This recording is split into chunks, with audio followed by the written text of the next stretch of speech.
again.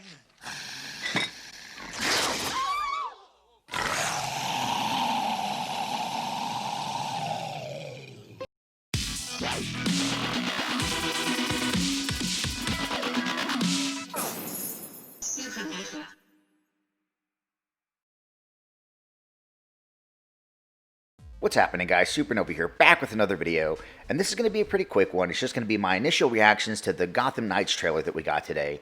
And as you can tell from the title of my video, I am a little bit worried, and as you can tell from my intro, you can tell what my worries are probably about.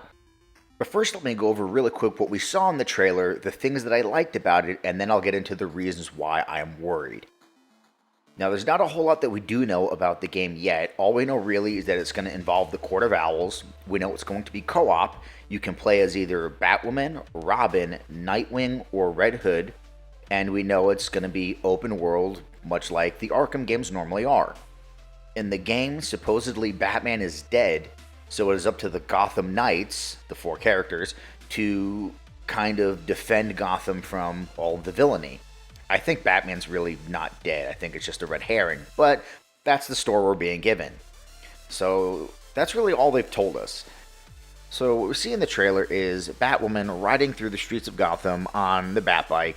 And the streets are just covered in snow. And there's these crazy lightning strikes hitting the street. And she's kind of just swerving in and out of the street, you know, trying to get to this building that is encased in ice.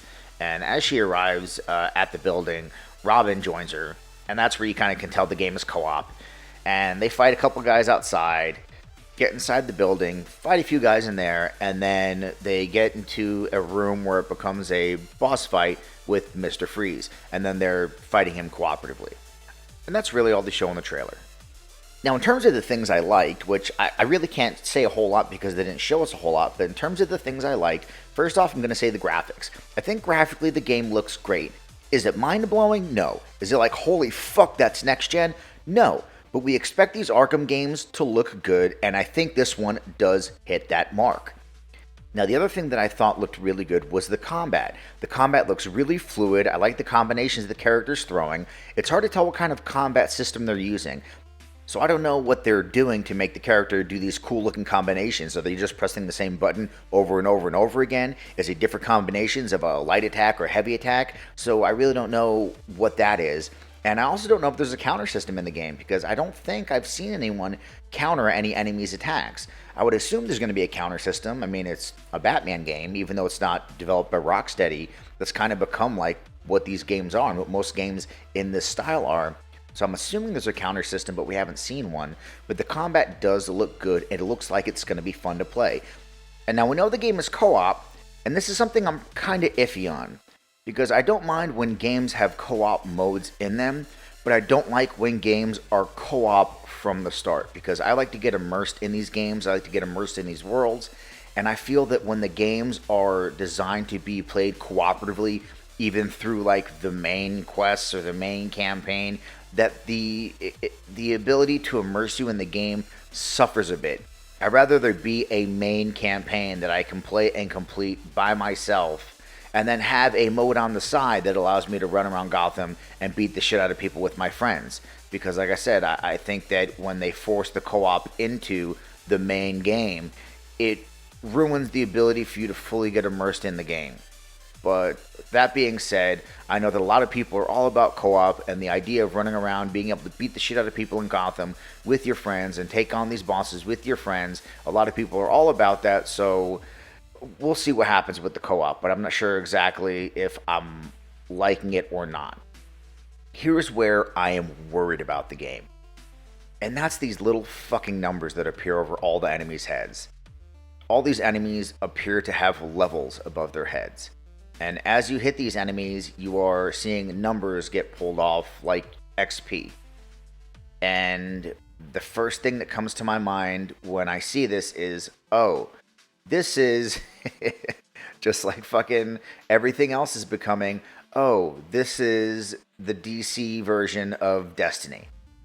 That's the first thing I thought. I was like, oh, it's going to be like Destiny.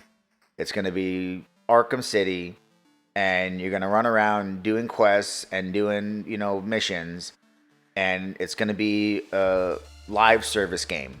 And that's 100% something that I don't want from this game. I don't like live service games. Like, I enjoy Destiny, yes, but I don't like that format for every game. And it seems that everybody is going with this format for games now because it's more profitable.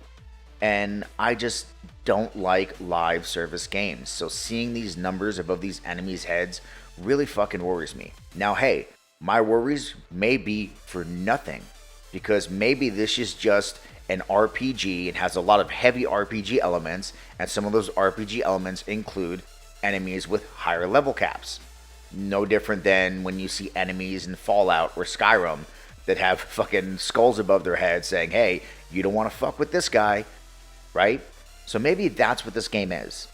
And if that's the case, I don't have a problem with that. If it's got heavy RPG elements in it, and there's just different levels of enemies, and that's the way the game is, perfect. I don't mind that at all. I actually think that's a really cool idea. But if it's this way because it is a live service game, then no, I'm not about that. Fuck this game. It's going to piss me off. And you know it's going to be full of microtransactions and other bullshit. And it's just like, why? Why couldn't they just make a fucking game and just have it be a goddamn game? But again, like I said, my worries may be for nothing. It may not be a live service game at all. Or maybe it is a live service game and they do it really well. I don't know. We don't know very much about the game yet. So my hope is that it is not a live service game because I don't really care for live service games. And I think that live service games are, by design, made to milk your wallet dry. But all of that said, I'm still interested in the game and looking forward to whatever information they give us about it next. But I wasn't blown away by what I saw, especially with the numbers over the characters' heads really giving me those live service vibes. But anyway, I'm still interested in the game though, and hopefully they give us more information soon. What I'm really excited for today, though, is the Suicide Squad Kill the Justice League game that Rocksteady's making, that they're going to debut in an hour or so here, so you can look forward to my reaction to that later on today. But with all of that said now, that's all I got for you guys on this one. And that's the video, guys. Let me know what you think down in the comments, and as always, feel free to like, share, and subscribe, and I will catch you guys on the next Supernova.